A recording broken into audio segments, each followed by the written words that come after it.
On this computer. Hey, everybody. Thank you so much for tuning in to episode 10 of the Fourth String Sports Podcast. I'm Brady. Got my co-hosts Mitch and Skylar here with me. We have a special guest, the Fafalicious man himself, Mr. TJ Fafel, joining us today. We are going to bust down some baseball, talk about the labor dispute. We're going to talk about the NBA coming back. It's fully approved. We're going to get sports again. That's not just Korean baseball or German soccer. Or Bundesliga. Fuck that shit. I can't watch soccer. I can't. It's so boring. Unless it's the World Cup, I can't watch it. It's so much worse without fans in the stands. It's so much worse. God. And then we're going to finally get to the Cleveland Browns, as we go through each NFL team here. I appreciate everybody who's listened to our last one we dropped on the Cincinnati Bengals. Next episode we have is Dallas, I think? Yep, we're doing Dallas and Denver. Dallas and Denver are the next couple. We're going to record those here over the next couple of days. We're going to drop them.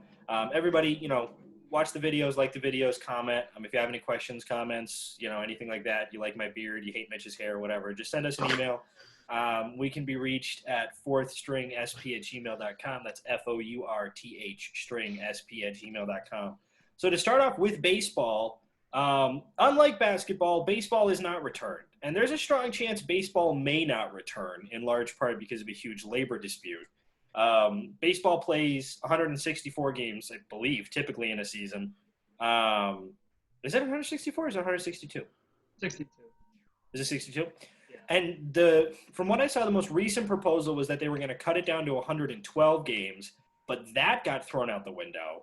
So now there's talks of it cutting down to 50 games on the season. So is that something? Are we reasonably going to see baseball back this year, or is it pretty much done? I think it's done. I think it's a done deal. Especially even with the fact that there was that huge debate between like Chipper Jones and some other players about taking like a 70% pay cut, and almost every single player said that's just not a good idea. I really don't think they care about if they play 50 games versus 162, 120 games, but the fact that they're going to have to want to take a 70% cut in today's MLB, where contracts are almost everything, where you see those huge, massive contracts, Manny Machado, Bryce Harper.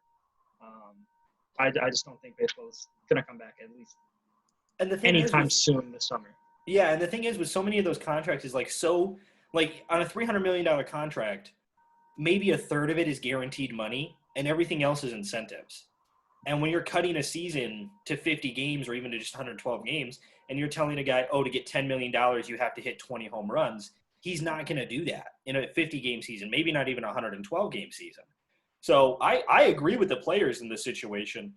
Baseball makes enough money to take care of these guys. Baseball's not like football. They don't have a collective bargaining agreement. Baseball makes enough money. Like, they could pay these guys their full salary. It's just the owners don't want to. Yeah, I agree with TJ. I don't see baseball coming back. They're kind of pissing away their prime time of the summer because they're usually unopposed. But with basketball coming back, and if they do start up in the next couple of weeks, then they're gonna have to compete with basketball and football, and it's just gonna be a mess for them. So I don't see them coming back, and it looks like they're not close to a compromise. Yeah, if they're going to try to figure anything out, it needs to be done soon in hopes of a baseball season. And I hate to say that because, having the baseball not getting a season is just it hurts me as a sports fan. But, we're just seeing now, and this isn't just in baseball, but in almost every sport, players and owners arguing about what to do in this pandemic. And who knows, after all of this, there might be some new talks and new solutions between players unions and the owners about what to do in just a regular season now. Yeah, it's definitely over watching it these last couple of months, it's definitely seemed like between the NFL, the MLB, and the NBA that baseball has the weakest players union of the three. And that because of that, it's almost like every baseball player is for himself. And the guys I feel bad for are the guys who are in the farm system, who already their contracts are piss poor amounts of money. And now they're not going to get that money at all. And they have families to take care of. And their hopes are just the same as a lot of other guys. which is to just one day get up to the MLB. Just get a 10-day contract, and if you're smart enough, that's enough money to last you the rest of your life. But those guys aren't going to get that chance now. And, living in Kenosha, like, we have, I think, a double-A baseball team down here and stuff. And so, like, it sucks that we don't get to see that. But it's not the players' fault. Like, it's not the owner's fault the virus happened either. But the owners are definitely the ones who have the money to take care of their players. These are 30 of the richest families. There's not a poor family who owns a professional baseball team or any team. Like, there's not. You're not going to see fucking the Hallises for the Bears shopping at the dollar store. You're not going to see you're not going to see be that on brand, though. Well, yeah.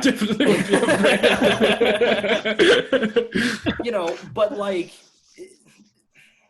I get it. Paying all those players, maybe their guaranteed money would be a huge chunk that's out of your pocketbook, but they can do it. And if they really want baseball back that much, they're gonna do it. I think we're gonna get some form of baseball. I almost think we might get a player lockout where I think we get a bunch of scabs playing baseball. You get a bunch of the guys from the minor leagues who come up and you call them Yankees or you call them Cubs, and they play a 30-game season, and then you hand some team a trophy at the end of it and say, okay, you're a World Series champion. Because I think baseball can't live without – I don't know if baseball can survive a full season of not playing. Well, I also think that, like, considering, like, there's been a lot of talk about, like, how we weren't able to do March Madness because of this, how we are shortening the NBA season, how all of these – it's talking about, like, that asterisk that's by the championship. Like, the NCAA basketball hasn't chosen who they think is the champion. But if the MLB were to do that, like, whereas be like, have a player lockout, get a bunch of scabs come in and play, that is like the only time I've ever heard of like there actually being a reason why you could put an asterisk by whoever won that World Series, because it wasn't the players that did it. It wasn't a group effort. It was just the owners being selfish and deciding that, you know what, getting some TV money was worth more than like treating our players the way they deserve to be. The thing that I do want to hash out with you guys is how is baseball going to handle this, whether it's a shortened year or a full year. Every single year there's contract disputes. So with guys' contracts, does this count as a full season? Are guys who are on the last year of their contract going to get a waiver? Are teams going to get a waiver? Oh, hey, this guy didn't play this season, so we, instead of having him for 6 more years, we should have him for 7 more years.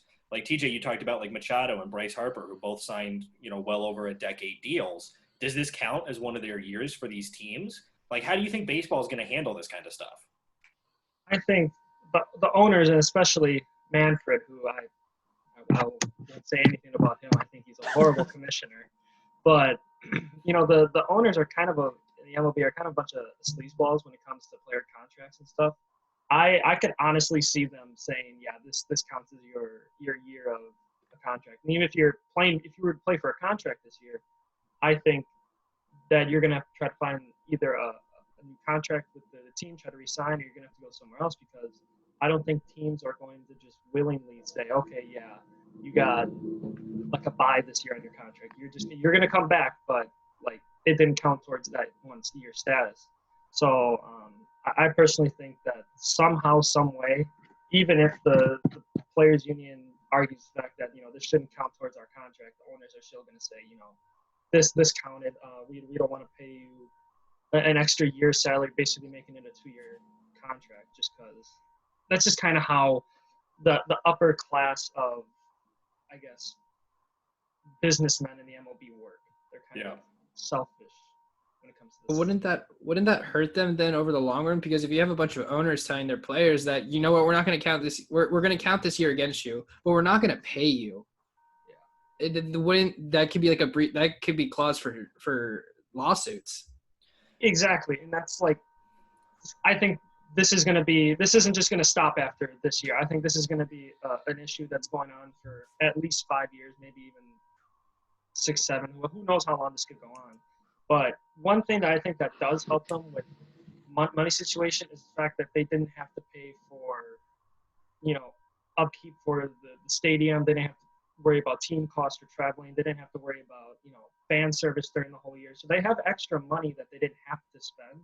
But I still don't think it's enough to where they're going to say, okay, yeah, we're just going to act like this didn't happen, and we're gonna just push your contract another year, just because. I mean, I wish it would happen. I think people who were on a 1-year contract kind of thing should be given another chance because it was taken away from them. What can you expect from them? But I just don't think the owners in the MLB really have that emotional connection with some of their players like that. Yeah. Some of the opposite kind of things. I think that the owners will like kind of waive this year and not have it count against the contract just because of getting that quote unquote extra year of like a player. Because don't you think the Brewers would want an extra year of Yelich, or the Yankees want an extra year of Aaron Judge, and so on and so forth with these like big name players? But here's my counter to that is that if you get an extra year, you have to pay them that extra year. And that affects your cap, that affects, your tax, that affects everything. So it might be that like Bryce Harper with the Phillies are like, hey, we signed him on I think a 10-year deal because we only want him for 10 years. So if you waive him and you got to pay him another $30 million that 11th year, that then changes your whole cap situation. Because, yeah, maybe you planned on re-signing him, but did you plan on re-signing him for that same amount of money? There's definitely pros and cons to both waiving the year and paying the players. And it's something that just has to be hashed out between the players' union and the owners. And I don't realistically think that it is. It's going to be. To TJ's point, this is going to affect baseball for a long time. Yeah. Like, this is going to affect baseball for years, with at least basketball making the hope to come back, and with them already having played 3/4 of a season, those guys have pretty much already been paid their money. All that's left now are the incentives for making the playoffs, or how much do they average per game, or first team or second team, or that kind of stuff is what's left. With baseball, them not having played any season at all, this is going to affect their cap situation and their contracts for probably the next 10 years, knowing how these situations are going to work. And not even talking about the farm system. Like, there's farm system teams that are already talking about having to go under because there's no fans in the stands. And you can get away with no fans in the stands when you're the Yankees, but you can't do it when you're like, the Jacksonville Shrimpers or whatever the fuck that team name is. Like, you're not going to get away with it. So to me, it's a shit shoot one way or another, Well, I think also too, it's like we're talking about the MLB, like the relationship between the owners and the players, and I think that we also need to take into consideration the front office people of these different teams, because like we said, the commissioner and the MLB, like as a whole, like what are they going to do about it? Like, it's going to come up to like the front office are going to be looking at the managers, the GMs, all of those guys, and they're going to be helping trying to figure it. Like, I feel like they need to step up and hopefully make the right decision here. I mean, like, I'm optimistic. I'm as a naturally optimistic person, I hope that they waive the year so that these players, like, if they're not going to pay them, you have to waive the year. Yeah. Like that's just how I view it. Like, you can't do both. But from knowing owners, and not just in the MLB, but in sports, like in general, they're going to try to do it both ways. So it's like everything else in sports except for basically the NBA. It's a wait and see because we have no idea. So I guess the question I'll pose to you guys is before we get to the NBA, if baseball returns, what would be the ideal way for you it does return? And then B, what's the most realistic way you see it returning? So for me, the ideal way is that baseball comes back, they agree to a 50-game season, they pay their players, the equivalent of those 50 games. Now, that still comes out to, only 25% of their contract, but I would like to see them take that year they would have lost and split it up over the remaining years of their contracts, whatever those might be. That's what I would love to see. And then them do, the thing that I heard was them taking, like, basically getting rid of AL, NL, and just having it a Western, a Central, and an Eastern division. And so you only play the teams in that area. So it's like the Brewers will play the Cubs and the Twins and the Cardinals and like the Indians, and the Yankees only play like the Blue Jays and the Mets and the Red Sox and the Marlins and shit like that. And then the Dodgers will play the Angels and the Mariners. And it's like, that's how they want to do it. And then it's like the top, I think they said 3 teams or 4 teams from each of those conferences get into the playoffs. That'd be the ideal way to see it. Realistically, I don't see baseball coming back, but if it does come back, I think it's going to be similar to the NFL back in the 80s when they had the scab players and they play a shortened season and it's terrible baseball to watch. It's a lot of 1-0 games because nobody can hit a ball. And then, we just crown some terrible team World Series champions, just whoever ends up has the best farm system ends up winning the World Series. That's the way that I realistically see baseball coming back. I agree with like every single point that you said. Like ideally, I would like it to come back and play almost normally. How like you said they were going to split it up in the areas, and even then that would almost make each division almost like balanced. Because in the West it's loaded with just really good teams. East Coast it's really good teams, and then in the middle you've just got like. I mean, there's good teams like the Cubs, Brewers, Twins. Like, they're good teams, but they're just not at the caliber as the Yankees, Red Sox, Dodgers, and all them. So I think it evens it out. But realistically, as much as this hurts me as a huge baseball fan, I just don't think it's going to happen at all. It just doesn't seem possible at this point. We're already almost halfway through the year if it were to start. Like the All-Star game was coming up in a couple weeks now. So I just don't think it's possible at all. Yeah, idealistically, I kind of want. I heard the idea of like a 60 or like 90-day like kind of like tournament for like all 30 teams. I think that would be kind of a cool thing to see if it does come back. But realistically, yeah, I think there's like no shot of this coming back, and I'm just wondering like what kind of impact it's going to be on like fan attendance and stuff, because I'm sure there's going to be a ton of fans who are not happy that they were fighting over money through this. Well, yeah, I mean, and Skylar, before we get to you, like, what happens to the season ticket holders? What happens to the sponsors? Like the right Miller Park or Busch Stadium or stuff like that. Like, they've paid their money to those teams so that fans go to those games and buy those products. And what are the teams going to refund that money? Are they going to extend their contracts another year? That's a good point that's out to be made there. Skylar, what about you? Do you see baseball coming back? If so, how? Well, like I'll admit I'm not even that big of a baseball fan to begin with, at least during the regular season. It's just so many games and it's hard to keep track of. Like, I'll keep track of like the Red Sox, they're my team. So like I'll keep track and I'll watch a game if I have the time. But like unless it's postseason, I can't. It's hard for me to sit down and watch a full game.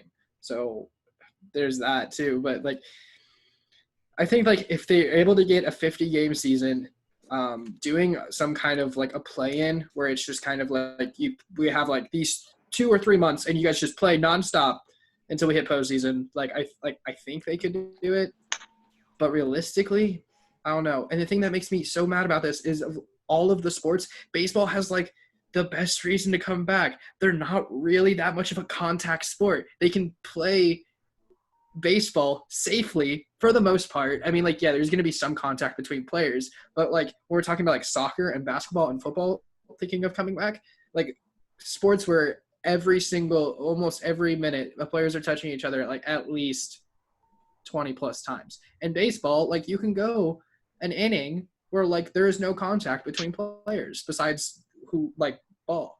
So like that makes me very upset because they could have been like, we're the sport that's playing right now while everybody else can't. Yeah. And they kind of wasted it. Like they wasted their opportunity because they're arguing about money. It definitely seems like with football, right? The whole thing was now they're talking about full face shield visors where like guys not only wear a visor on top, but they wear them on the bottom of the face mask too, to help cover breathing. Like football's talking about every staff member gets tested right before the game starts. And if anybody tests positive, then they're gone. And basketball is the same way. They're like, everybody's going to get tested before the game. And if anybody tests positive, that person is out for 2 weeks. So we're talking about, if the Lakers and the Clippers are battling it out and halfway through game 3 or heading into game 3, LeBron tests positive for COVID, doesn't matter. He's LeBron. He's out. And then the Lakers have to do what they have to do. And that's with anybody. And with baseball, you haven't heard what they plan to do. Like if baseball comes back and someone tests positive, is the whole league just shut down for 2 weeks? Like what's their plans? Instead of hearing how baseball is going to return. All we've heard is if baseball is going to return. And the thing was like the moment NBA got canceled, the NBA was like, we're going to be back. We're going to finish this season, hell or high water. It may mean that we have to go into next season, but we're going to finish this season. And football was really like, this is our off season right now, so it's not really going to affect us. This was baseball's money time. Like this was like opening day was right before or right after a bunch of states shut down. And baseball really hasn't made an attempt. We're going on month 3 now. Baseball hasn't made a serious attempt to come back. And it's a damn disappointment is what it is. But let's move on to basketball. Let's move on to some happy news. Basketball will be returning. July 31st, we will have some form of basketball.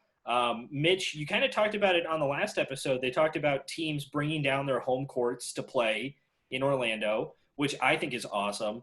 I know that with basketball, like home field advantage isn't as much of a psychological thing as like baseball or football is, but I think there is a level of comfort to bring in your home court. As we stated, 13 teams from the West, 9 teams from the East are coming in. Is this the way that you guys like basketball coming back? Do you think basketball has handled this correctly, being the opposite of how baseball has handled this? I think the one thing that I wish they had done instead of doing East and West, they should have just done the 16-team tournament where it was like the Bucks. I think the Bucks have the best record right now. Yes, as is tradition.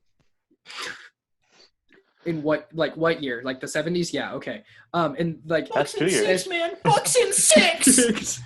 Best team versus the worst team of those 16 teams. I wish they had just pulled the trigger and done it, because if there was a time to test it and see what would happen, it would be now. But they decided to keep the same old format. I mean, like, I'm glad there's going to be some sports of some kind, but like people have been talking about doing a 1 to 16 tournament. And if there was a time to do it where it wouldn't hurt the players too much, there wouldn't be really an advantage or disadvantage over travel time, it would be now, like, just to test it, to see if it works. But they decided not to. Like, I'm still excited. I'm excited there's going to be sports again, but it's a wasted opportunity. You know, I agree kind of that, like, this was a good opportunity because there's no reason for conferences to exist in basketball, honestly. There's no inherent advantage to it. But I think outside of this season, it would have been really difficult to do a 1 through 16. So let's say 5 years from now, you know, the Nets have the best record and the worst record, you know, the number 16 team is Phoenix. So you're talking about Phoenix flying out to Brooklyn for 2 games, Brooklyn flying out to Phoenix for 2 games. And if it goes longer, then you're going back and forth. And like travel time is already ridiculous in the NBA, and it's been talked about. I don't know how a 1 through 16 would have worked out outside of this year where they're all in a single space, but I would have liked this year to see it just play out. Like, and we talked about the possible matchups. You know, we talked about LeBron and the Lakers playing Kyrie and the Nets, right? Like, we talked about that kind of stuff, and it would have been really cool to see. But I'm glad that they're bringing in more than 16 teams. I'm glad that there's going to be teams who are going to fight for playoff spots. And I'm glad that they're just doing the sensible thing, which is if the team wasn't invited and you were supposed to play the Hawks, you just move on to your next game. And I'm glad that we're going to see some games played before we hop right into the NBA playoffs. I'm just really happy they're giving teams that were in the hunt the opportunity to like make the playoffs. I think like that 16 team thing would have been like really intense basketball. You might have seen like new rivalries form that we may have never ever been able to see before form. But like the Trailblazers with Dame Lillard, he was talking about how if his team wasn't given a shot and they were just going to play games that he wouldn't have even played. Which for the fans of Portland, that's like you go to see Dame Lillard play. He's the LeBron of the Upper West of the United States. He go for Hassan Whiteside. Basketball up there. What? I go for Hassan Whiteside. My goal in life is to be the LeBron of southeastern Wisconsin. If I can just do that, then I'm happy. I'll put that on my fucking tombstone. I'll make sure it's put on there, Brady. Doesn't DiVincenzo have a nickname like that? Doesn't who? Doesn't DiVincenzo have a nickname like that? Isn't he like the Michael Jordan of like Connecticut or whatever the fuck he's from? Yeah, he's got something like that. That's because Connecticut only makes white people. And Kemba Walker. He only went to UConn. I don't think he's from Connecticut. He only He's went from- to UConn. He's from New York. I mean, it's close. It's close enough. But anyway, TJ, back to Dame Lillard being the LeBron of the Northwest. But it's just like it gives the teams that who normally are always in the hunt. They 1 year they're in the playoffs, the next 3 years they're not in the playoffs. This year, like they have a solid chance of having some sort of exciting basketball to look forward to in the end. Whereas, like, I think the biggest downside of this whole thing is that we're seeing Vince Carter's career end like this. Yeah. I think the saddest thing about this having not all the teams in is because of that. I mean, to me, he's top 3, if not the best dunker of all time. And he was I didn't say he was. I said top 3. He's up there. no Nate Robinson, but that man's insane. He's the size of my leg and he can dunk it. That's insane. But I've always been a big Vince Carter fan, and the fact that his last year was taken away because of this, I think, is not only a disservice to him but to the basketball fans, all over the place. But I'm just happy basketball's back. That we got something back. Something back, yeah. Yeah, I think Adam Silver proved yet again why he's the best sports commissioner in sports. I think he's like crushed this from day one. I mean, has there really been a second where you thought to yourself, I don't think the NBA is coming back? No, it's never been like that. It's been like, it's coming back. They've tossed around like really good ideas of what to do. Obviously, it would have been nice to see something new, but hey, we're getting it back, and I'm excited to see some NBA basketball in good fashion. And it's at Disney World, so that's kind of cool. And I'm kind of excited to see like basketball all in like one kind of like center. So I think that's going to be kind of cool. And then an update about the Disney World thing. Apparently, players can't go on rides, so Robin Lopez is threatening players. Good for him. I think the best part of this entire podcast is learning about Robin Lopez's obsession with Disney World. The funniest videos is all of them beating up the various mascots across the NBA. I love The that. Bulls Like, basket, the fake wrestling is so Bulls funny. mascot takes it seriously too. He sees one of the Lopez brothers and he's like, "Let's go!" What I really like, kind of going to one of TJ's points, is with the play-in. If you look at all the teams who maybe were outside of that seeding right now, the 6 teams, we have Portland, New Orleans, Sacramento, San Antonio, Phoenix, and Washington. All wouldn't have made the playoffs as of right now. All of those are considered small market teams in the NBA. Yeah. And I really like that the NBA made this exception, because when it comes to small market teams, and us being Bucks fans, we've known it for years, you really run into issues when you don't consistently make the playoffs. You can just sit in this hellhole of being anywhere from like the 12 to what would be the 8 seed in the playoffs and never really have the opportunity to move up. Like, you're good enough that you don't need a lottery pick, but you're not good enough that you can sign a big player. And so the opportunity for a team like Sacramento or Phoenix to break their curse of not being in the playoffs and getting in is awesome. The idea of like the Wizards and getting back into the playoffs, man, that's really cool. Like, I love all of it. Now, we kind of talked a little bit about like the NBA maybe trying to force Zion on the Pelicans into the playoffs.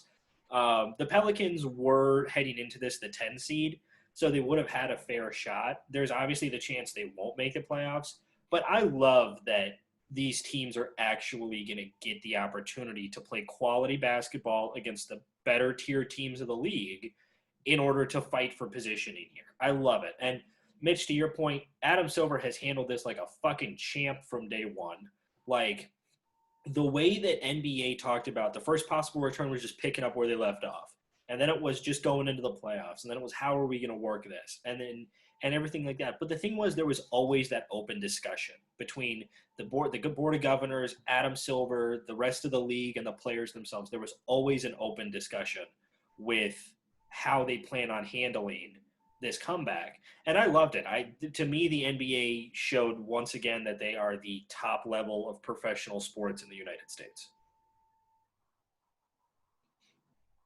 I have to agree. It's like if you look at the consistently disappointed by every other commissioner of every other professional sport, even like the NCAA, who I feel like they did the right thing in canceling March Madness. As much as it pained me not to have basketball for that long, I'm glad they did the right thing. But it's like Adam Silver in the NBA, whether it's this or even before COVID, I still considered him the best commissioner of professional sports in general, because whether it was the protesting that was happening in sports worldwide, or just how he dealt with the players union contracts, things like that. He has made the NBA the best sports league in the United States right now. It's Adam Silver. I think going off of what you said about Adam Silver with the protest a few years ago, especially if sports were going on right now, I wonder what some of the other sports would have reacted to what's going on around our nation right now. I can tell you the NBA would have been the forefront of how to handle the situation. We've seen stuff from Goodell on Twitter and the NFL, and that the MLB probably wouldn't have been as progressive and good as the NBA, but not as harsh as the NFL when it comes to this sort of stuff. I think there would have been some leniency, but the NBA with Adam Silver, he connects so well with the players and the situations that they go on with, not only on the court, but off the court. It just shows that how far ahead the NBA is with handling any situation that's thrown at them. And I think it's just because Adam Silver is just so – he's a players commissioner without even looking like a players commissioner. When you watch him talk and stuff, he's kind of almost like he doesn't want to – he's scared to be up there. He looks like he's camera shy. He looks like if Slender Man was an actual person. He does. I will agree with that. I hate looking at him. I do. I don't like looking at him either. But, nobody does. But he's a great commissioner. And to your point, TJ, what I absolutely love was the NFL just had to go on Twitter with its tail between their legs and go, we were wrong about not allowing players to protest the national anthem, And the NBA was like, I'm going to let guys walk out in an I Can't Breathe t-shirt. And they let so many players around the league do it. The NBA has always understood that they are a sport primarily focused toward the minority population. And so because of that, they have a great voice. And the NBA uses that voice. And I love that there's not a situation where the NBA tries to hold that down. There's a racist owner of the Clippers. He's completely banned. And now you could argue the Clippers have the funnest owner in the NBA. I love Steve Ballmer. I think he's so funny. Him learning how to dunk off the trampoline at the halftime show is so funny to me. Him getting so pumped that they got Kawhi and Paul George. I love that. The fact that he bought the old Lakers forum just to spite the Lakers is so funny to me. And you don't get that without a proper NBA owner, And Adam Silver has made the league better. And as a podcast, I know he's not going to listen to this, but Adam Silver, we genuinely thank you for bringing not only sports back, but for making basketball, as for white guys, making basketball the fantastic stepping stone that it can be towards helping people. So, I'm excited that it's coming back. But now I want to pose a question to you guys. So we talked about the MLB commissioner, right? Let's say the MLB had a commissioner like Adam Silver. A, do we think baseball would have returned by now? And B, would the Astros have been suspended and had their title taken away? Oh, easily. Yeah. Easily. Quickly. It would have happened like that. As a Red Sox fan, yeah, I'll say we probably should, our title should have been in question there too. As much as I hate to say, New England cheated to get a title? Astros did it first, bitch. Okay. Oh, I mean. Okay. But what I'll say is our title should have been in contention there because it happened while we were playing the title game. Fuck off. Okay. But I think that if they had a commissioner like Adam Silver, baseball would be back right now. We would be enjoying Major League Baseball right now. We would all be wondering what the playoff seeding would be. And the Astros title would be gone. without a question. Yeah, I totally agree. I think that we would have some kind of format of baseball by now, and I think it would be really cool and innovative just because of where the time and place we are in the season. So obviously we couldn't play a full season, but they would have came up with a good idea of how to do it. And then with the whole Astros thing, yeah, I think if baseball had a guy like Adam Silver, he wouldn't put up with the bullshit of like cheating your way to a World Series because he wants to protect the sanctity of the game. So yeah.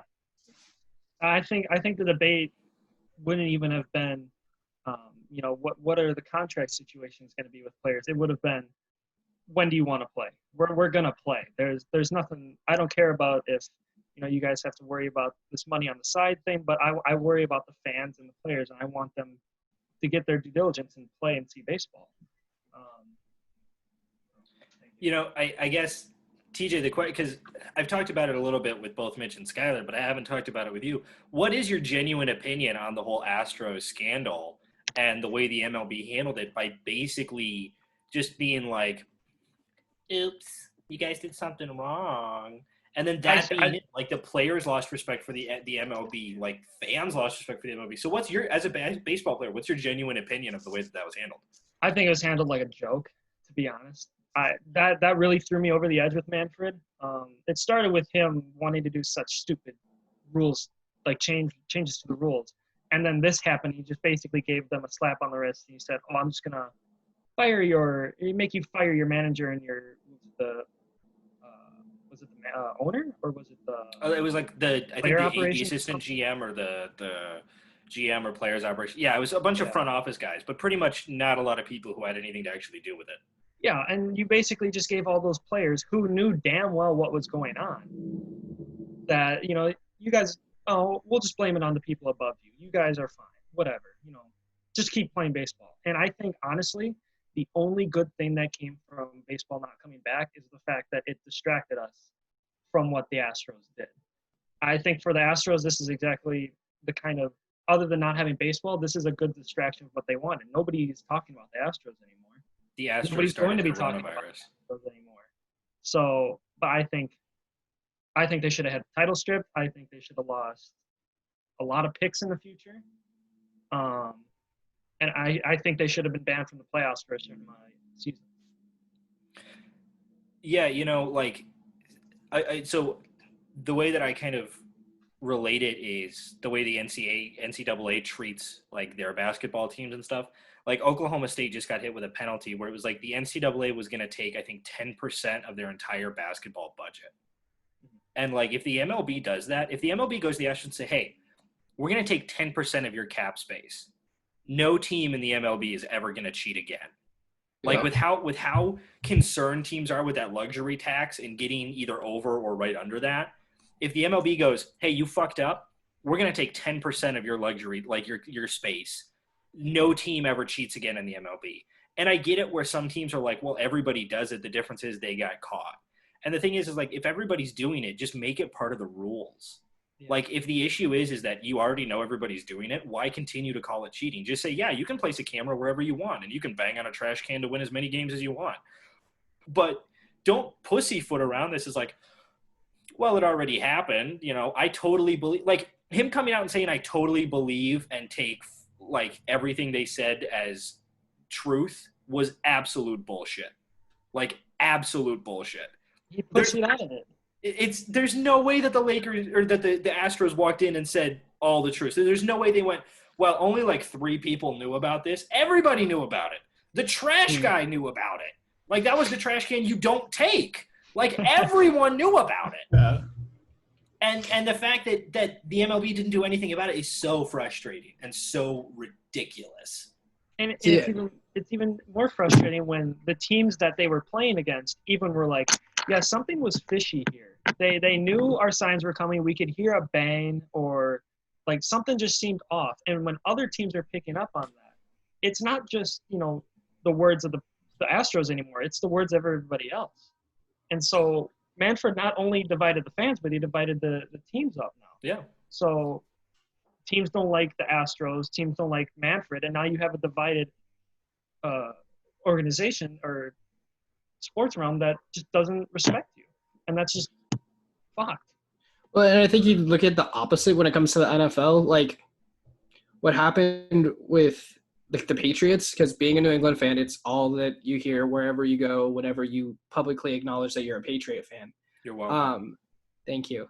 But it's like you see like I absolutely despise Roger Goodell because he is overcompensating with punishment, because he continues to overcompensate with punishments towards the Patriots because he views them as this like team that pushes, and there's like a gray line and you push for it, and like that's what Bill Belichick gets in trouble for. He finds the gray line and he steps over it just a little bit, and then Roger Goodell's like, I'm gonna fucking slap you across the fucking face.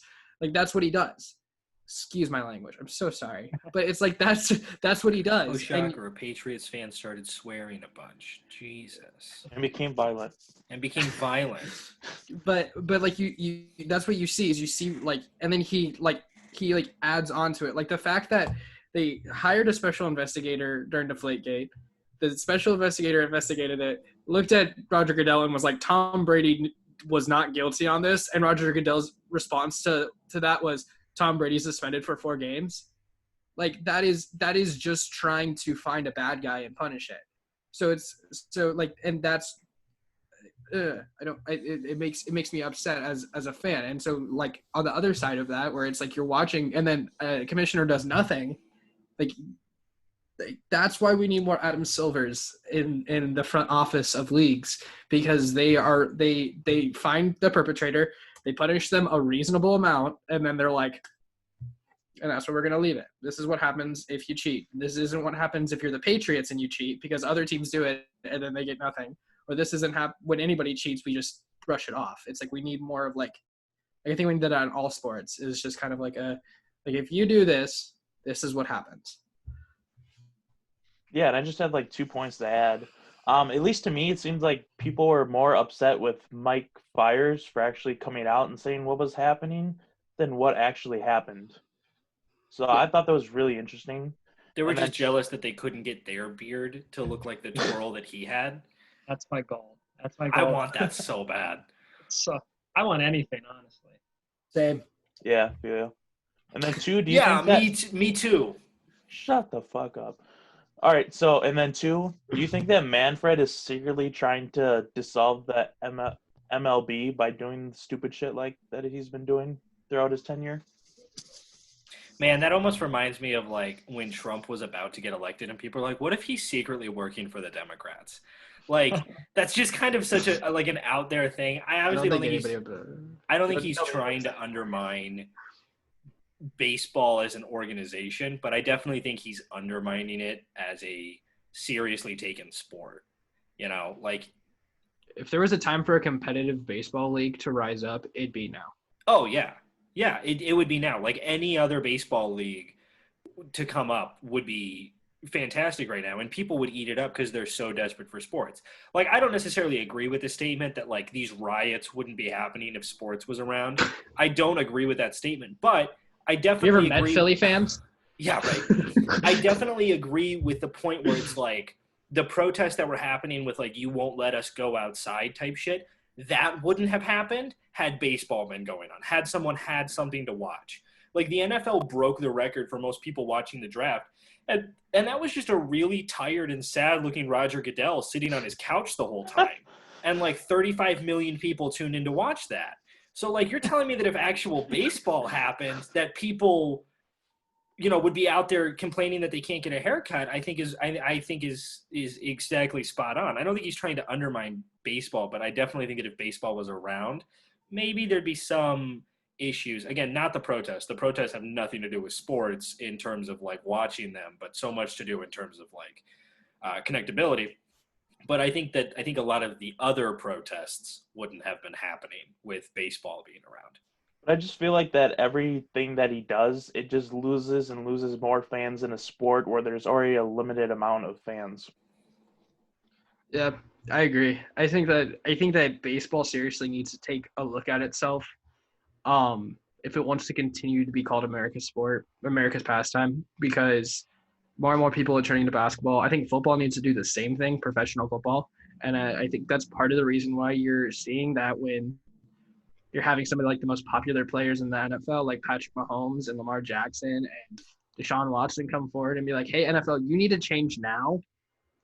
Because if you don't, like bad things are going to happen. And the NFL is like, okay, yes, immediately. We're going to start looking into ourselves because they realize that the thing that makes the NFL popular right now is black players, black leaders on these teams that like Deshaun Watson and like Patrick Mahomes, who make the sport exciting, and that they can't get any kind of revenue without them. And I think that the MLB needs to start looking into that, and they need to start listening to like Mike Trout and listening to like some of those star players and what they're saying, or just players in general and what they're saying. If they want to continue to be considered America's pastime, they need to listen to their players.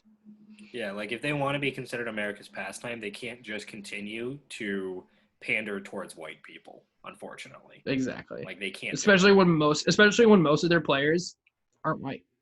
Well, that's that's across all leagues. But TJ, before we let you go here, we're gonna move on to the Browns. Before we let you go, you got any like closing thoughts? Anything else you want to contribute to the show? Well, I guess the one thing I wanted to say was going back to the baseball was just imagine if the World Classic was like its own league. Like if that was the rival MLB, because I can tell you right now, more people would probably watch World Classic than the MLB right now. I would. Oh yeah, I would. Most definitely. It's awesome. Anything to watch a bunch of Cuban men in tight pants, and I'm in. Like, I wouldn't say that. You start watching more dance shows than Brady. They're not always Cuban. No, we should be watching. No, like oh my God, I truly appreciate you guys like just letting me come on here and giving me an opportunity to talk about sports in a world where sports really isn't a good happy thing right now.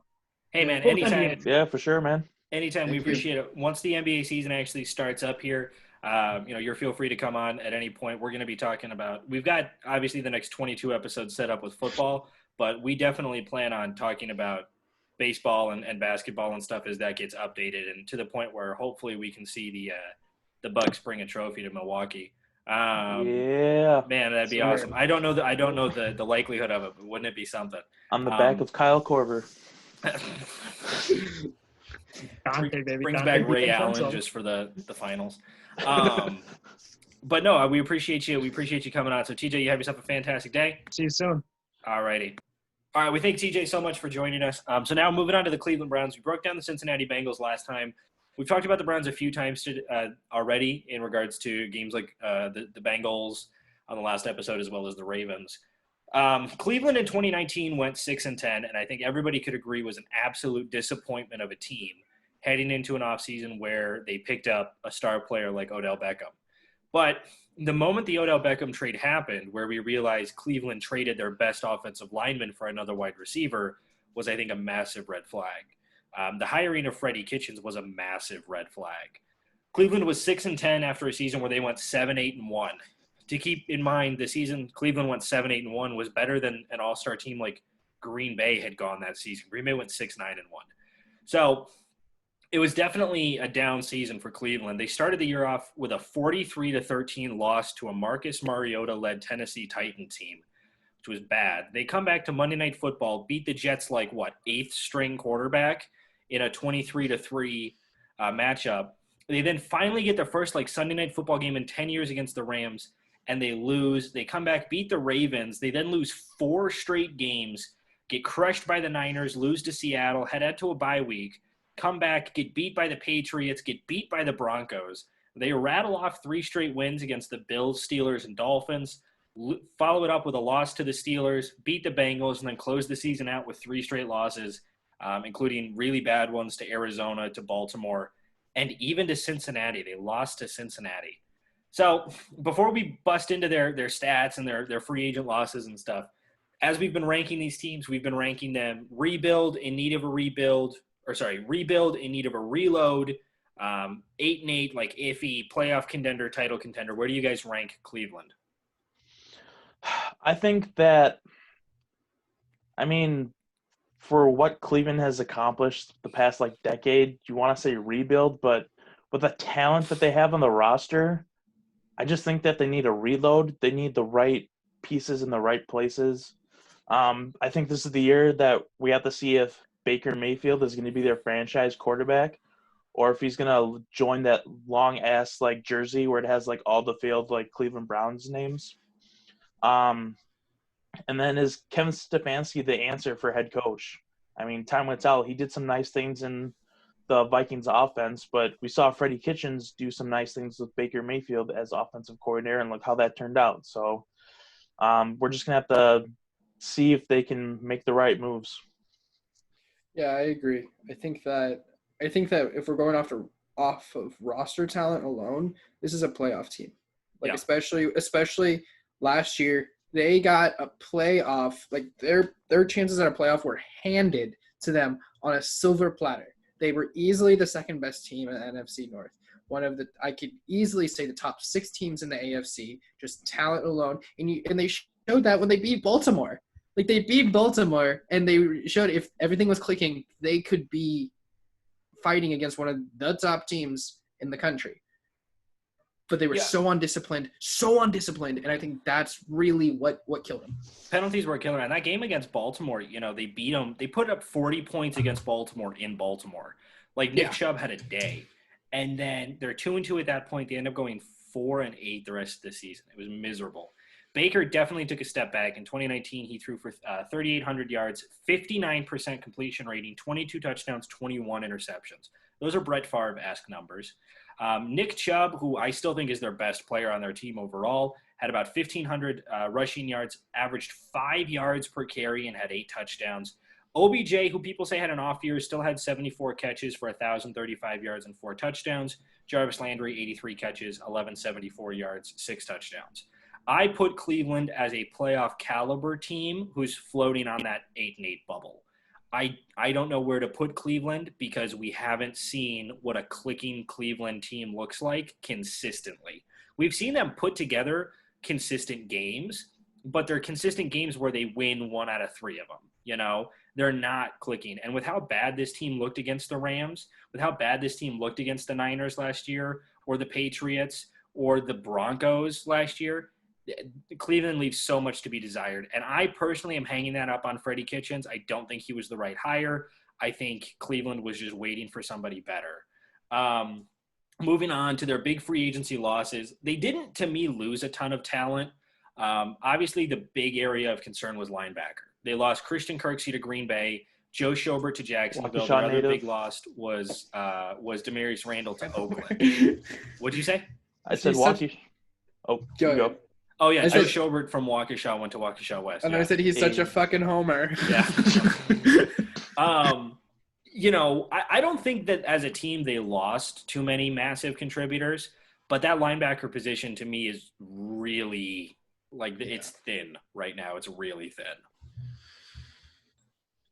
Yeah. I have to. You go. Okay. This keeps happening. Oh, so the linebacking core, they lost, their best defensive player in my mind, and Joe Schobert. He was really that leader. And now they're really banking on some really young talent in Mac Wilson and Sion Takitaki and some other draft picks. And I think that could make or break their defense overall. And then another loss I think could hurt them a little bit is probably Demarius Randall. I know that he kind of flamed out in Green Bay, but that was because he had some attitude problems and he was playing out of position. And he got to play his more natural position at safety, and I think he performed better than expected. So with him leaving, it could hurt them a little bit. Yeah, I'd have to agree. I think that while they were able to keep some of their core defensive players that make them have a good defense every once in a while, losing those linebackers really hurt them. I think that the defense that we're going to see from this next year is going to be different than what we've seen from in the past.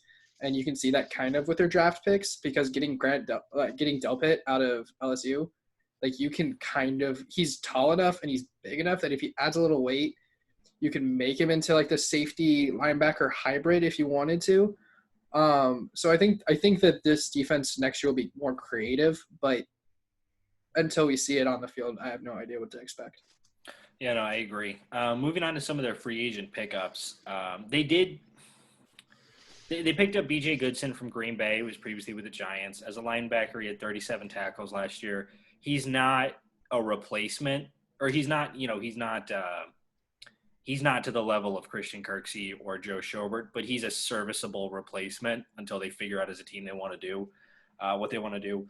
They picked up two safeties, and you talked about Demarius Randall, and you talked about Grant Delpit, and I did like what they did. They picked up Andrew Sendejo from Minnesota, and they picked up Carl Joseph from Oakland, and they drafted Grant Delpit. I think what we're going to see is kind of a running round table of these guys all getting opportunities to play. Both Sendejo and Joseph are on pretty much 1 year low money contracts who are going to help Delpit. That's the move I really like that they made. They also picked up, shout out to Skyler, Andy Janovich from Denver, former Nebraska Cornhusker. They picked up,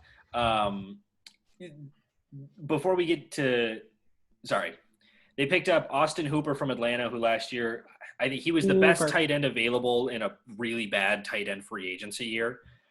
He had 75 catches, 787 yards, 6 touchdowns. Their other two big pickups were Jack Conklin, the tackle from Tennessee, and Case Keenum from Washington. And the reason I want to talk about Case Keenum is that, remember, when Case Keenum was in Minnesota and they went to the NFC Championship, who was his offensive coordinator? Kevin Stefanski. That season, he threw 3,500 yards, 22 touchdowns, 7 interceptions, 98.3 rating. I don't think Case Keenum is going to get the starting job in Cleveland, but what I do like is that Cleveland is bringing in a quarterback who's familiar with the offense that Kevin Stefanski wants to run to challenge Baker Mayfield. Yeah. That they're bringing them in so that Baker has somebody to learn from. If there's one issue Baker has had in Cleveland, it's that he's had nobody to learn from. He wasn't going to learn from Tyrod Taylor. He wasn't going to learn from, the other backups who were around him. But he can learn from Case Keenum, and he can learn what this offense is for. All in all, with their free agent pickups, I love what Cleveland did. They bolstered themselves at tight end. They bolstered their offensive line. They got serviceable people in the secondary, and they picked up a backup quarterback that if Baker plays a really bad game, Case may be able to step in and at least put up an okay showing. Yeah, and I think that, I know I just made fun of Mitch for being a homer, but I'm going to be one for a little second here too. Andy Janovich, he's more he plays fullback, but he is very versatile, just as a player in general. Mm-hmm. He has the pass catching skills and the ability to run of a tight end that they can use him in that kind of sense. I kind of see what they did, what San Francisco does with their fullback. I think that Janovich isn't nearly as up there. He had an injury this last season that limited him. But they can use him in very similar ways. And he was also, when he was at Nebraska, he was our leading special teams tackler. Yeah. So you can use him in a bunch of different ways too. He's kind of he's a Swiss Army knife. And I think it's indicative of what Kevin Stefanski wants to bring to Cleveland. And it's really weird saying his name like that because we have the exact same last name. He just says it wrong. Mitch? So for your point about Case Keenum and Stefanski, I just looked it up. His offensive coordinator that year where he went 13-3 and all that shit, his offensive coordinator was Pat Shurmur. Was it Shurmur? Yeah, it was Stefanski. Nope. Stefanski was the quarterback coach at that time, but Shurmur was the offensive coordinator. Oh, okay. Quarterback so it's Shurmur's offense, but I get your point. I mean, he's still the quarterback coach, so he definitely helped Keenum, so it's definitely valid. But just wanted to fact check you a little bit. It is almost, and I'm glad you did that, so I do apologize for my misspeak there. It is almost similar to when we talked about Chicago with Nick Foles going back to Matt Nagy. Remember, Nick Foles was in Kansas City when Matt Nagy was the quarterback coach there. Mm-hmm. So it is a similar situation. So I do appreciate that, Mitch. But yeah, to the point still is that he's familiar with the style of offense. Because whether it was Pat Shurmur or it was Kevin Stefanski, the offense was very similar. The thing you could argue is that the season that Kevin Stefanski was the offensive coordinator, Minnesota wanted to do something that I think Cleveland desperately needs to do, and that's run the fucking ball. Oh no, I think to run the ball down everybody's throats. They have a serviceable offensive line and probably one of the best halfbacks in the league. They need to run it 35 times a game and throw it 12 times a game. And if they do that, Cleveland will be fine. Well, no, and I also think that we kind of underestimate the fact that Kareem Hunt is still on this team. They re-signed him for another year. Mm-hmm. So, like last year he kind of had an off year because he wasn't there for the beginning of the year and he was Had an suspended 8-game for the first. suspension, yeah. Yeah, 6 in-game suspension.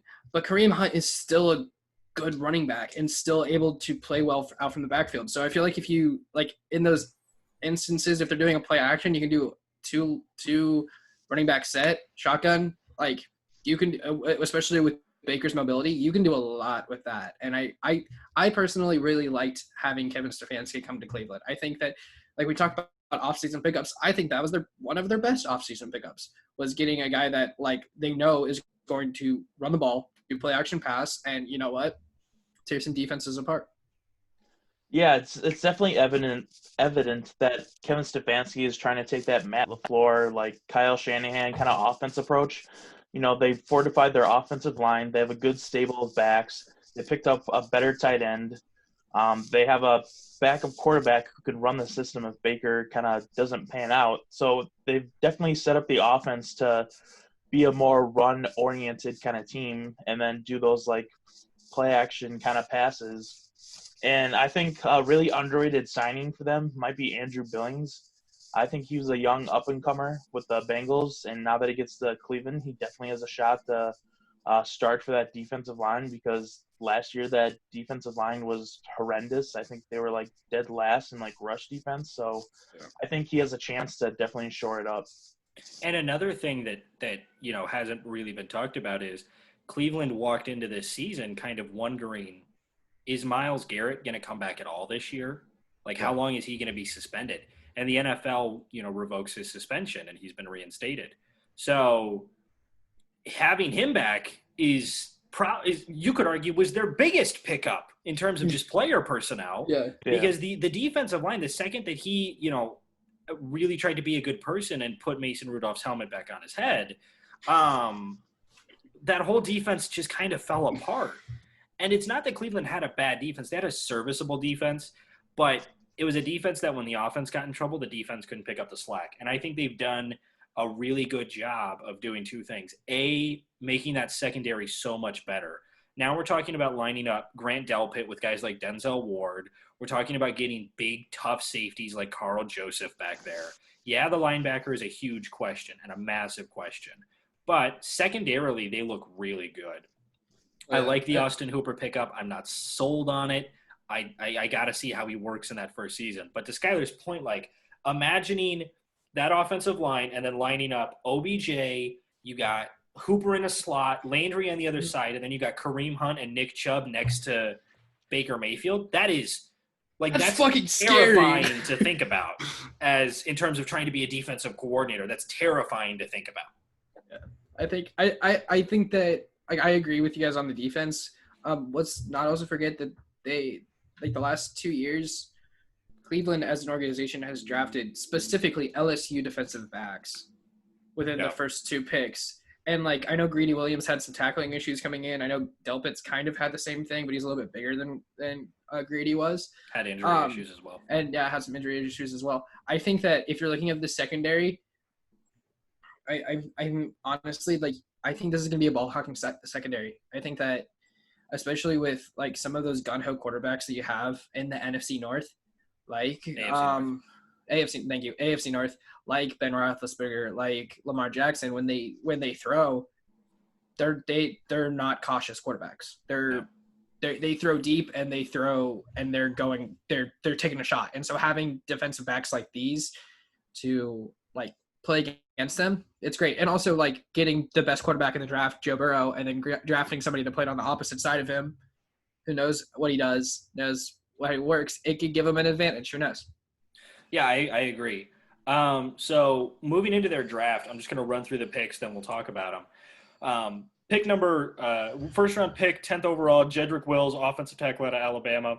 Then in the second round with the 44th overall pick, they took Grant Delpit, safety out of LSU, best safety in college football last season.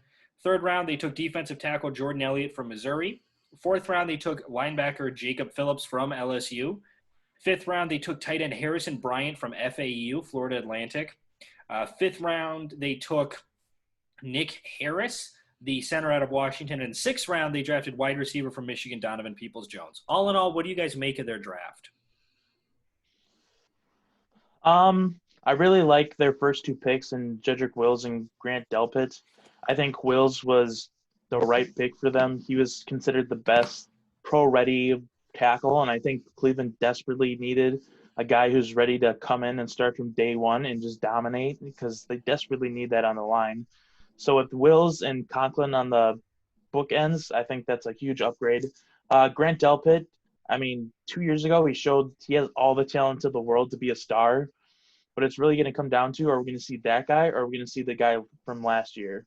Yeah. And then I think that Jordan Elliott gives them great depth on that defensive line.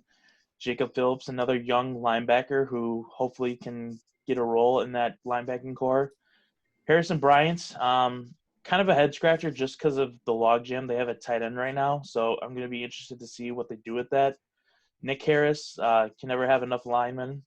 And then Donovan Peoples-Jones, I was kind of surprised that he fell because he was kind of like a bigger name at a bigger university, obviously in Michigan, but I don't know what to make of him. I think he can be I don't know. I think he just adds depth. I don't see him as like a wide receiver 1 through 3 kind of guy.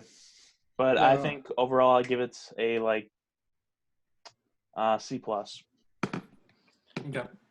I kind of agree here with Mitch. I think that a lot of the players that they have on here, I think that they add the versatility that Kevin Stefanski kind of likes in his offenses and with his teams in general, where it's like some of these, like, they kind of work, not that they're positionless players, but they're not just a one position player. Yeah. Where it's like they can work more than one position and you can use them to plug up some holes like we talked about with Delpit.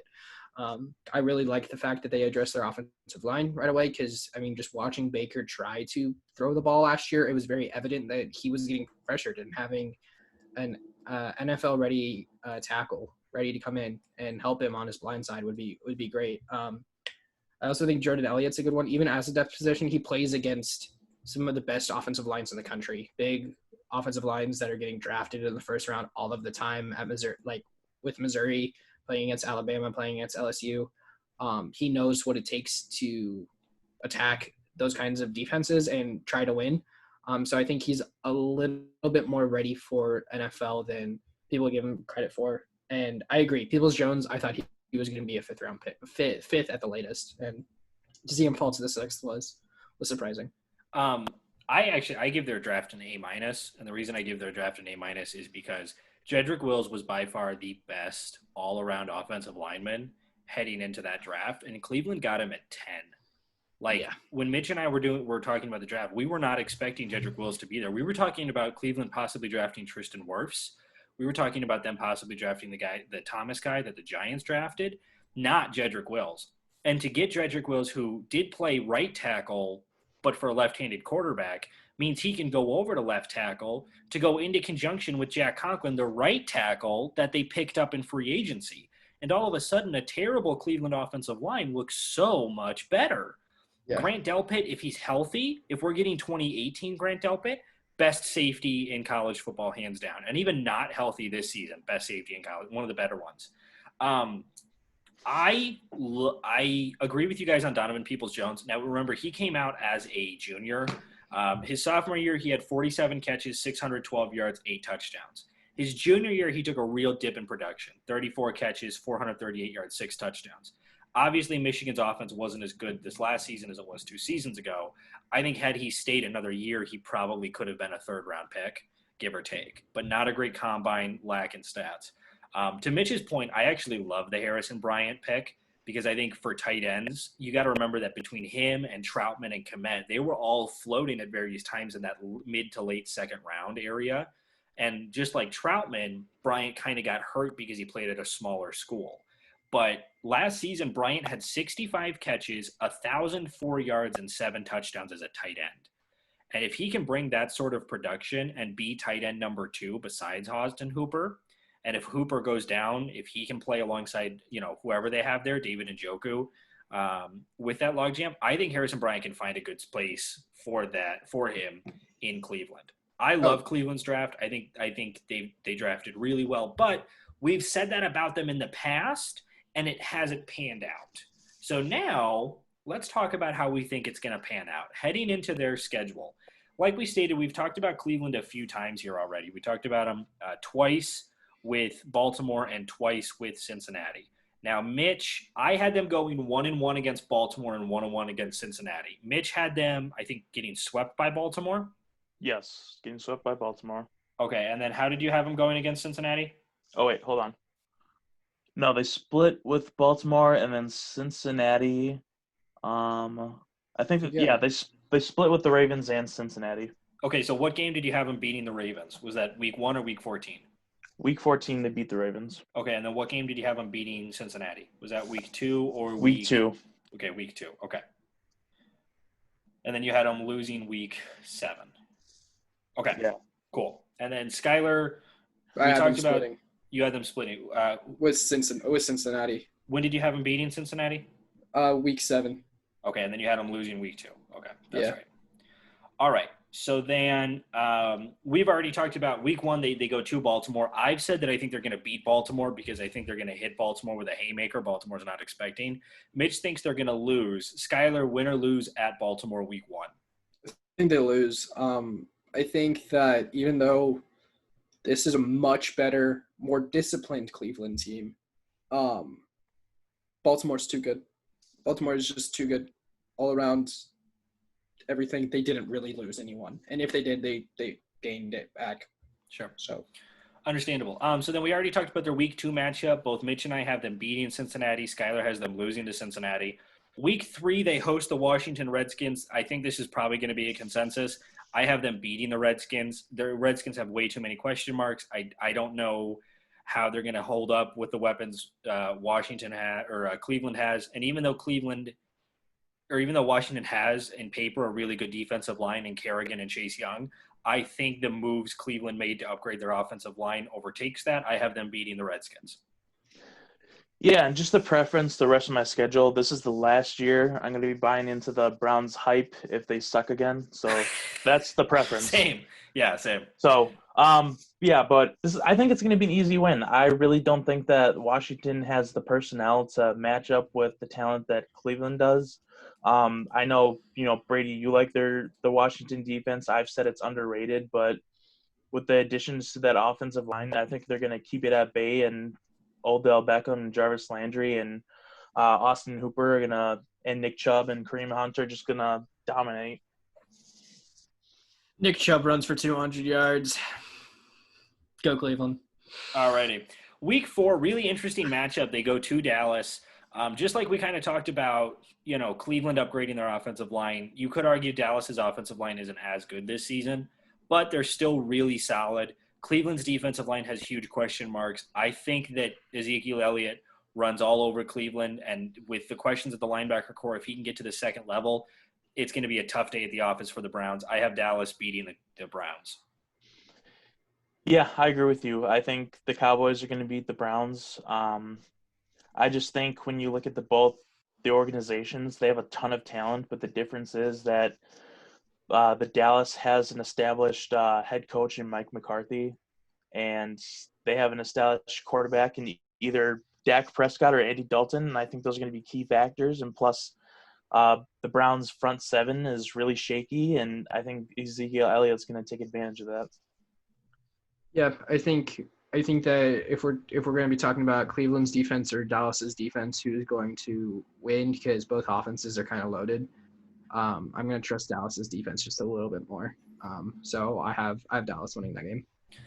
Interesting. Week 5 matchup. Now, we've obviously had very differing opinions on the Indianapolis Colts, but I think I'm going to agree with you guys on this one. I actually have Cleveland beating Indianapolis. It's in Cleveland. I think that the deciding factor to me was I think that the Cleveland offense is going to have a better day against the Indianapolis defense than vice versa. I think this is going to be the game where the Cleveland defense can really – they're going to come off getting torched by Ezekiel Elliott, and I think they're going to show up and play really well against Phillip Rivers. I don't agree with you guys that he's going to be the crappy Phillip Rivers we've seen, but I think Cleveland's going to give him issues, so I give this win to Cleveland. Yeah, I think the Browns are going to beat the Colts. I just think that the Browns' defense against the Colts' offense is going to be a bigger advantage for the Browns than, say, like the hold on, let me re-say this. So I think that the Browns defense is going to be able to hold off the Colts offense, and I don't think the Colts defense is going to be able to hold off the Browns offense. Well, it's just been the last couple times that we've talked about Indianapolis that I've been crapping on them. I do think Indianapolis is a more improved team, but I think that just again the like Odell, Landry, Hooper, to name a few. I think that there's too many options, and Indianapolis has improved, but they don't have enough defensive coverage people to be able to match up to those offensive weapons. Cleveland wins. Yeah, so that's 3 straight picks where we've all actually agreed across the board. I think it's going to be a lot closer game. If Indianapolis can get a pass rush going and can really get into the head of Baker Mayfield, it doesn't matter what weapons he has. He gets so jittery, but it's going to be dependent on them doing that. Week six, they go to Pittsburgh. I have them losing that game.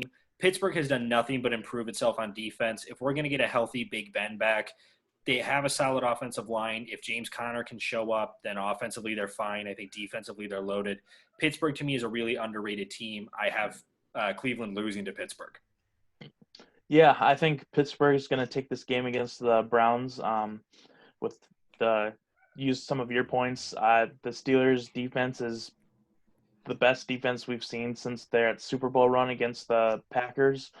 With the Big Ben coming back, that takes away that quarterback play that was really holding back that team. And I think that they're going to be able to remind us that, like, hey, we had a bad year in a couple of years, but we're still in this AFC North and you have to go through us.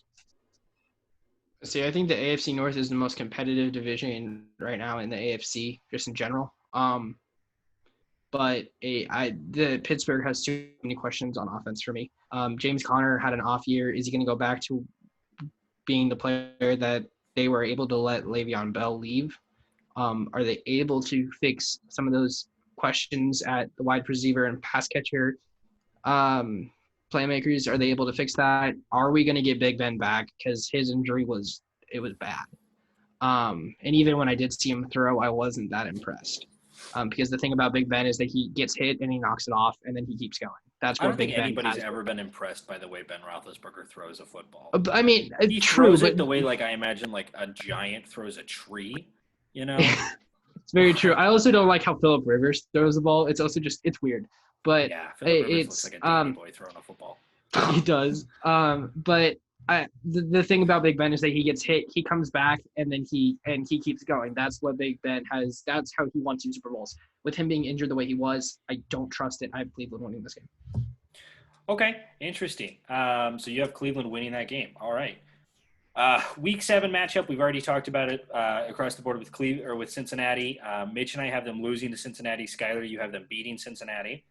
So then we'll move on to Week 8, where they play the Raiders in Cleveland. Again, the Raiders, to me, just defensively have way too many questions.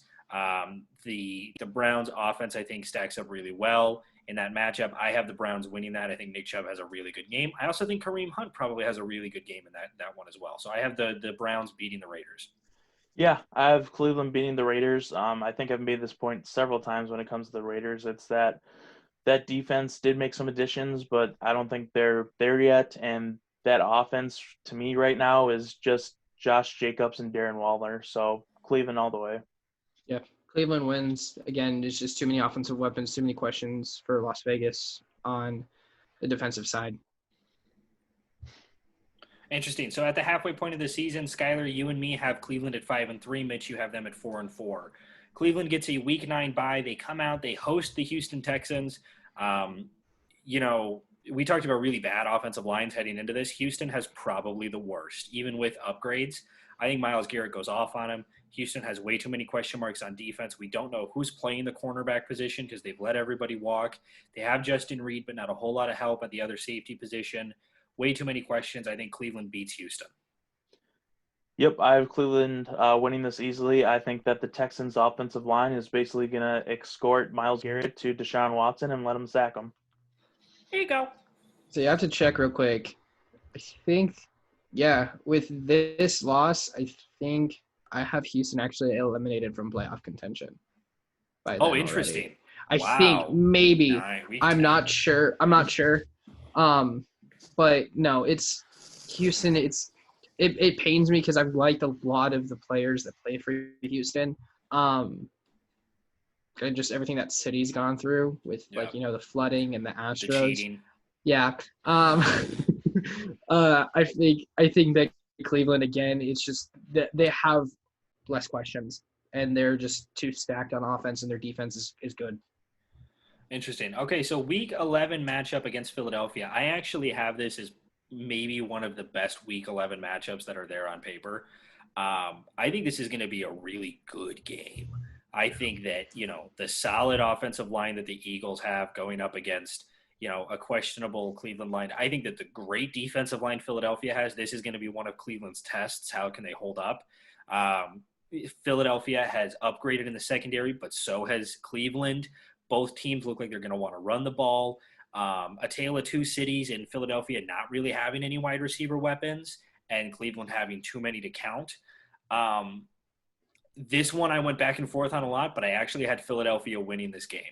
I think Cleveland is still a young team who doesn't really know how to close games out.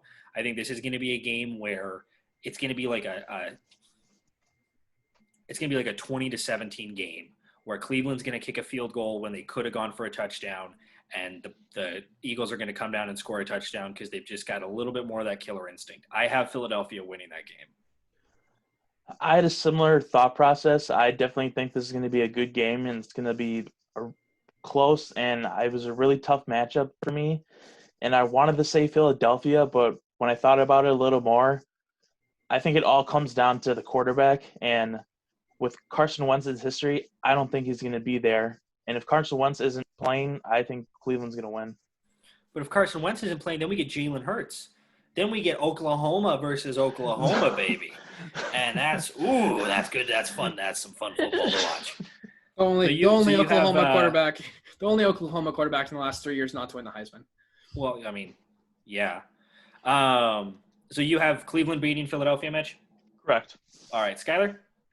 When it came down to me, it was like you said, like the wide receivers against defensive backs, because both teams are going to run the ball. Who can effectively throw it? Even if Carson Wentz is starting the game and he's healthy, their wide receiver core is not stacked up. I think that the wide receiver options that Cleveland has, that they're actually able to combat a good defensive back core and give Baker somebody to throw to. So it came down to that for me. It's still a close game, but I have Cleveland winning also. See, and this is where I go completely the opposite in that even though Philadelphia has huge questions in the wide receiver core, Philadelphia was still good enough to eke their way into the playoffs last year with a terrible wide receiver core. And I think with an offseason working with everybody, they get right back there. Week 12, this should be one we agree across the board against Jacksonville. I think it's an easy W for Cleveland. Easy W, worst team in the league. Yeah, hands down. Week 13 matchup at Tennessee, rematch of the Week 1 blowout. This one I went back and forth on. I actually have Cleveland losing this. In a similar sense to the game against Dallas, I think once Derrick Henry gets going and gets into that second level against the linebackers, by that point, I think Cleveland's going to be a little bit beat up. I think Tennessee's going to hold the ball and keep the ball out of the hands of guys like OBJ and Jarvis Landry. I have Tennessee winning that game. I think this is going to be another game just like the Eagles. It's going to be tough. It's going to be close. It could go either way. I just think that the Browns defense is going to be able to hold off the passing attack, which is going to make Tennessee really one-dimensional. And I think if they're one-dimensional, even though the Browns may not have the best front seven, I think with them able to focus and concentrate on just Derrick Henry, they're going to be able to limit him. Not stop him, but just limit him for them to get the W in a 3-point win. See, I think this is the season A.J. Brown cements himself as up-and-coming wide receiver. I think that he takes a step up, and I think that he's able to not tear apart the Cleveland defensive backs, but get open. And Tannehill is smart enough to be able to give him the ball, and Mike Vrabel is a good coach. I think he's the next Bill Belichick, in my opinion. So I think that Tennessee wins this game. Interesting. So, Mitch, at the 12-game mark, you have You have them at 8-4. Skylar, you and I both have them at 7-5. It looks like. So Week 14 matchup against Baltimore. Mitch and I, we've already covered this. I have them losing that game. Mitch, you have them winning that game. Skylar, win or loss? Oh, they lose that game. Interesting. All right, Week 15 matchup. Again, these next two should be pretty easy across the board. At the Giants, I have them winning that. I think the Giants just don't have any answers. This is where I think the Cleveland defense stacks up against a really good halfback because of the questions on the Giants' offensive line. I have Cleveland winning that game.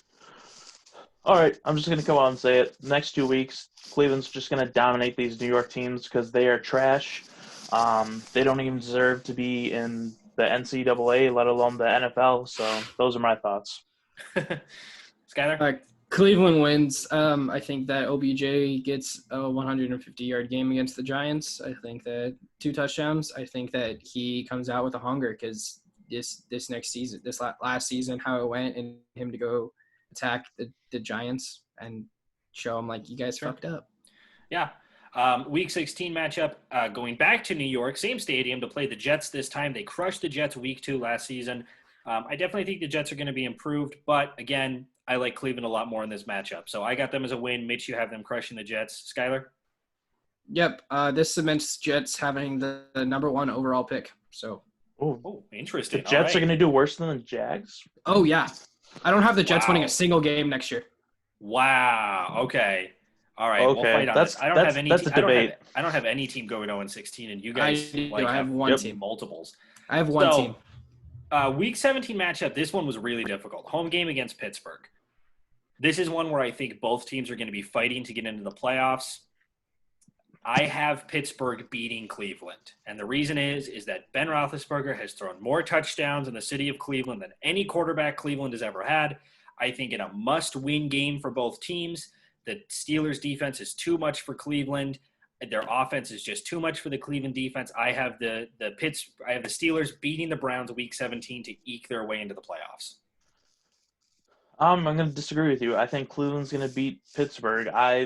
The way that the AFC North is created right now, I think it's really tough, and I don't think there's going to be that many of sweeping other teams. And I think that the Cleveland Browns are going to tie every other team in the AFC North.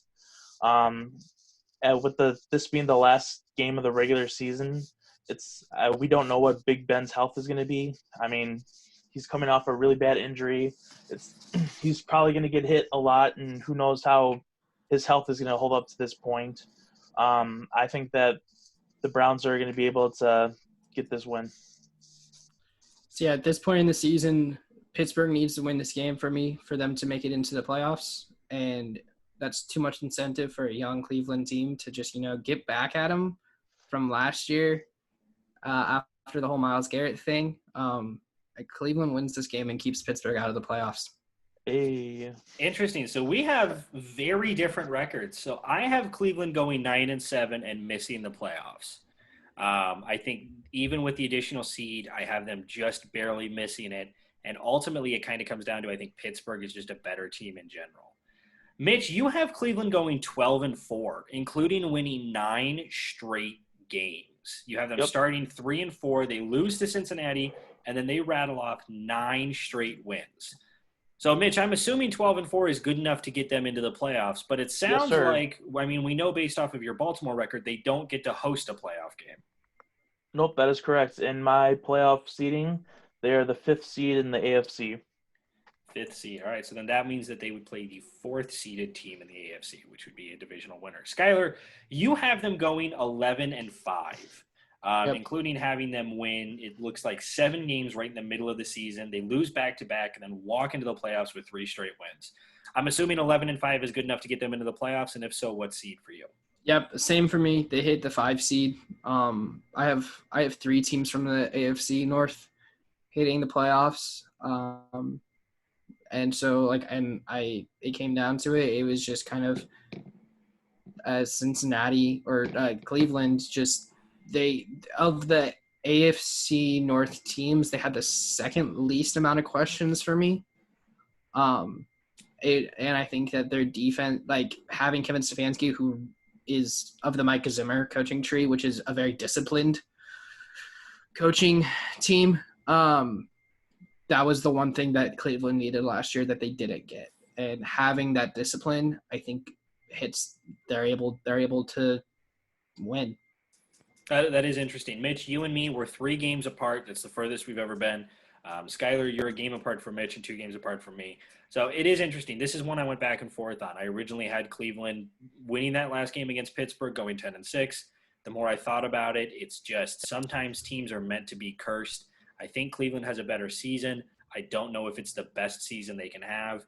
And I think, unfortunately, because they have to play teams like Dallas, they have to play teams like Philadelphia, I think that hurts them. If they got to play, let's say, the NFC South, where they got to play maybe Carolina, and then they had a fighting shot against Atlanta, okay, maybe this is a little bit different. But I think them having to play the NFC East, who I think is going to be improved, I think that hurts them. So definitely interesting. Speaking of the NFC East, next week, we talk about the Dallas Cowboys, probably the team who had maybe the most interesting offseason of any team in terms of the situation of the coaching staff, the situation with some of their free agent moves. Their draft was a head-scratcher, but maybe brilliant, as well as the huge question mark of who's playing quarterback for the Dallas Cowboys next season is going to be really interesting. I'm excited to talk about Dallas. I have them doing actually pretty well. I have to see where I have them now. Which we don't want to give up any spoilers. Yeah, don't spoiler. No I'm not going to spoilers. spoil. I'm not spoiling. I forgot where I had them. But then we followed it up with a team that we've been hinting at. I've been hinting at for a really long time now. It's the Denver Broncos. I'm very excited to talk about the Denver Broncos on the next couple of episodes. I think a secretly really underrated team. My big issue with Denver is, are we finally going to see John Elway as a good general manager of a football team? No. That's going to be the question. I think they have the pieces there. As well as, we're going to continue to talk about baseball and basketball as that sport continues and as they maybe hint at coming back. So I appreciate everybody for tuning in. Tune in on the next episode when we talk about the Cowboys, and tune in on the episode after that when we talk about the Broncos. If you guys have any questions, comments, anything like that, email us, fourthstringsportssp@gmail.com. Please like and subscribe to the videos. Any closing thoughts, boys? Yeah, I just have one. I think that if the Browns go into the season and disappoint and fail to live up to the hype again, I think we can officially say that they are the Nebraska Cornhuskers of the NFL. He told me he was going to say that. I thought about warning you, but I decided It's okay. It's okay. Just to point out, whereas Cleveland hasn't won anything since the 60s, Nebraska has 5 national championships, a slew of conference championships, and I don't give a shit about Rose Balls because 5 national championships. Okay, that's 5 more than the Wisconsin Badgers have. That's and then fair, also, but then also just to bring it back to number 5 Alabama players tested positive for COVID after coming back from voluntary workouts. What does that do with you being the Browns? No, Well, okay, I'm just saying, that's actually if that's we weren't on time sports. constraints, I would love to talk about that because Five- that's very interesting. 5 Bama players tested positive for COVID. I think that we're going to be seeing more and more players test positive for COVID as voluntary workouts come back. It started June 1st. I know Nebraska has some players coming in. It's still not at like 25% of the total student athletes that wanted to come back. But I think it's gonna be interesting because college sports are gonna start getting back on track. If the NFL continues to say that they're gonna start in September, they also our NFL's allowing coaches to go back to their facilities now too. Yes. I know Kyle Shanahan said something about it's like not really an advantage right now, which I kind of agree with him. So it's an interesting situation to keep an eye on. Definitely. That and NBA being back in 31st, Celtics are going to win it all. You kiss my ass. That if we weren't on a time constraint, we would definitely talk about that. That's going to be talked about on the next episode. But I appreciate everybody tuning in. Again, we thank you all. Please, listen. This may take the cake, you guys. We may have broken our longest episode. We know the last one was really long, but with TJ on the show, we appreciate him being on the show. He'll be on in the future. As well as, hey, guys, if you ever want to be on the show, please let us know. We're always willing to have guests on the show. Just be respectful. But yeah, email us, fourthstringsportssp@gmail.com. Thank you so much, and everybody have yourself a fantastic day, and stay safe, everybody.